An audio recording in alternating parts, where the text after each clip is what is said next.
এই একলং মিচিং গাঁৱতে থাকে ফৰেষ্ট মেন অফ ইণ্ডিয়া যাদৱ পায়েং। লগত থাকে ঘৈণীয়েক বিনীতা, জীয়েক মুনমুনি আৰু 2 পুত্ৰ ক্ৰমে সঞ্জীৱ আৰু সঞ্জয়। 2011 চনতহে যাদৱ পায়েঙে হাবিৰ পৰা ওলাই গাঁৱত থাকিবলৈ লয়, কাৰণ তেতিয়ালৈ ল'ৰা-ছোৱালীকেইটাই স্কুল যোৱাৰ সময় হৈছিলগৈ। এই ফৰেষ্টমেনজনৰ নিতৌ জীৱন ঘড়ী আৰম্ভ হয় পুৱা 3 বজাত। পুৱাতে উঠি প্ৰায় 1 ঘণ্টা চাইকেলেৰে যায় কাৰ্তিক চাপৰিয়েদি আৰু তাৰ পাছত 5 কিলোমিটাৰ নাৱেৰে। শেষত আধা ঘণ্টা আকৌ চাইকেল চলাই পায়গৈ যাদৱৰ আনখন সংসাৰ, য'ত আছে 100টা গৰু-ম'হ, এডৰা খেতি আৰু প্ৰায় 550 হেক্টৰ ভূমিৰ এখন কাঠনি। গৰু-গাইৰ লেঠা মাৰি গাখীৰ খীৰাই গাখীৰ বেপাৰীক বিক্ৰী কৰি 9 বজাত আজৰি হয় আৰু পুৱাৰ জলপান খাই ওলাই যায় হাবিলৈ।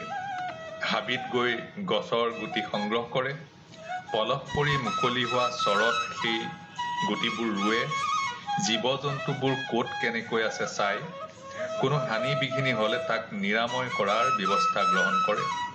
এনেকৈ দিনটোৰ বেছিভাগ সময় পাৰ হৈ যায় হাবিতে। 1979 চনৰ পৰা এৰি অহা এনে একে দিনপঞ্জীয়ে যাদৱ পায়েঙক গঢ়ি তোলে এজন বন্য মানুহ হিচাপে। বিশ্বজুৰি পৰিচয় দিয়ে the forest man of India. 1979 চনৰ কথা। তেতিয়ালৈকে যাদৱে যোৰহাটৰ বালিগাঁৱত আদালতত পেস্কাৰ হিচাপে কাম কৰা অনিল বৰঠাকুৰৰ ঘৰত থাকি বালিগাঁও জগন্নাথ বৰুৱা স্কুলত পঢ়া-শুনা কৰিছিল। পঢ়া-শুনা কৰিছিল 10ম মান শ্ৰেণীলৈকে। অনিল বৰঠাকুৰৰ ঘৰত থাকোঁতেই এজন কৃষি বিজ্ঞানীৰ সান্নিধ্যলৈ আহিছিল যাদৱ। তাতেই শিকিছিল কেনেকৈ গছপুলি ৰুব লাগে, প্ৰতিপাল কৰিব লাগে, আৰু তাতেই গঢ়ি উঠিছিল যাদৱৰ জীৱ-জন্তু, চৰাই-চিৰিকটিৰ প্ৰতি থকা প্ৰেম। 1965 চনৰ পাছৰ কথা। বছৰৰ পাছত বছৰ প্ৰবল বানপানী, লগতে গৰাখহনীয়া। দক্ষিণ পাৰে ককিলামুখত প্ৰায় 10 কিলোমিটাৰ এলেকা গৰাখহনীয়াত পৰি ব্ৰহ্মপুত্ৰত জাহ গ'ল। পৰিয়ালসহ যাদৱৰ দেউতাক গুচি গৈছিল শদিয়ালৈ, কিন্তু তাত ঠাউৰিব নোৱাৰিলে। পুনৰ ককিলামুখত নদীৰ মাজত থকা চাপৰিলৈ গুচি আহিল। ক্ৰমশঃ গৰু-ম'হৰ সংখ্যা বাঢ়িল, লগতে বাঢ়িল দেউতাকৰ বয়স। যাদৱক ক'লে, "মই নোৱাৰিছো আৰু, তই গুচি আহ।" সেয়া 1979 চনৰ কথা। যাদৱে পঢ়া-শুনা বাদ দি ঘৰলৈ ঘূৰি গ'ল। সেই সময়তে অৰুণা চাপৰিত ছ'চিয়েল ফৰেষ্ট বিভাগৰ বন ৰোপণৰ কাম এটা চলি আছিল। ঘৰৰ কাম-বন কৰাৰ উপৰি অৰুণা চাপৰিত ছ'চিয়েল ফৰেষ্ট বিভাগত দিন-মজদুৰিৰ কাম কৰিছিল যাদৱে। বিশেষকৈ ম'হ-খুঁটি, গৰু-খুঁটিৰ পৰা গোবৰ কঢ়িয়াই নিছিল সেই ছ'চিয়েল ফৰেষ্টৰ গছ ৰোপণ হোৱা এলেকালৈ। 5 বছৰ সেই বনানীকৰণ প্ৰক্ৰিয়া চলিল। বন বিভাগে সেই বনভূমি 5 বছৰৰ পাছত তাতে এৰি থৈ গুচি আহিলে। অন্যান্য বনকৰ্মী ঘৰা-ঘৰি গ'ল। ৰুই থৈ যোৱা গছ-গছনি এৰা-পুৰলীয়া হ'ল। কিছুমান মৰিল, কিছুমান বানে মাৰিলে, খহনীয়াতো পৰিল কিছু। কিন্তু গুচি আহিব নোৱাৰিলে যাদৱ। সেই গছ-গছনি এৰি যাদৱ গুচি আহিব নোৱাৰিলে। যাদৱ তাতেই ৰৈ গ'ল বন্য মানুহ হৈ। বন্য মানুহ হোৱাৰ প্ৰতি বাট কটা তথা সেই বাটলৈ লৈ যোৱাত আন এটা সৰু ঘটনাইও প্ৰভাৱ পেলাইছিল। সৰু হ'লেও পৰিণাম আছিল বৃহৎ। সেয়া আছিল 1979 চনৰে কথা। প্ৰবল বানপানী আহিছিল। পানী হঠাতে আহিল আৰু গ'ল। বিস্তৰ বালিচৰত য'ত যাদৱহঁত থাকে তাত পৰি ৰ'ল বহুতো জাবৰ-জোথৰ। লগতে ৰৈ গ'ল ভালেবোৰ সাপ। জেঠমহীয়া বাৰশৰ প্ৰখৰ ৰ'দ, শুকান বালিময় ঠাই।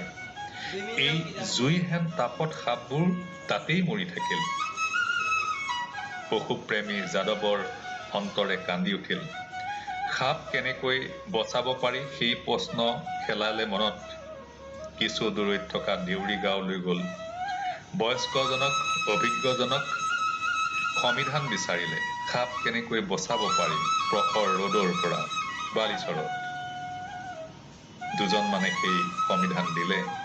ক'লে পৃথিৱীৰ সবাতোকৈ ওখ ঘাঁহ বিধ ৰোৱা, মানে বাঁহ গছ ৰুবলৈ ক'লে। তেওঁলোকে 30টা বাঁহৰ মুঢ়া আৰু কিছু গছৰ গুটি দি পঠিয়ালে যাদৱৰ হাতত। তাৰে আৰম্ভ হ'ল যাদৱৰ বন্য যাত্ৰা। পানীত ফুটি অহা ডিমৰুৰ ডাল এটা পাই গুজি দিলে মাটিত। সেয়াই প্ৰথম বৃক্ষৰোপণ যাদৱৰ। তেনেকৈ চলিল এক নিৰন্তৰ সাধনা। 1979 চনৰ পৰা আজি পৰ্যন্ত। পূৰ্বৰ সেই ছ'চিয়েল ফৰেষ্টে এৰি থৈ যোৱা এৰাপৰুলীয়া গছ-গছনিৰ লগতে যাদৱ পায়েঙে এই পৰ্যন্ত গঢ়ি তুলিছে 550 হেক্টৰৰ এখন কাঠনি, যাক এতিয়া মোলাই কাঠনি বা মোলাই হাবি নামেৰে জনা যায়। এই হাবিত আছে এতিয়া গড়, হাতী, হৰিণা, ঢেকীয়াপতীয়া বাঘ আৰু বহুতো চৰাই-চিৰিকটি।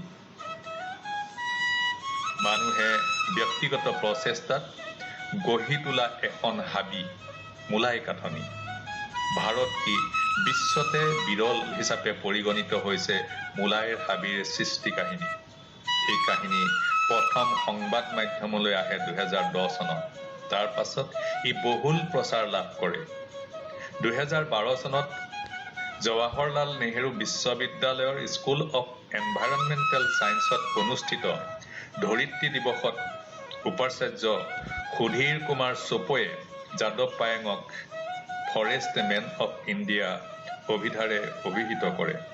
আৰু তেতিয়াৰ পৰাই যাদৱ পায়েং বিশ্বজুৰি ফৰেষ্ট মেন অৱ ইণ্ডিয়া নামেৰে জনাজাত হৈ পৰিল। তেওঁৰ এই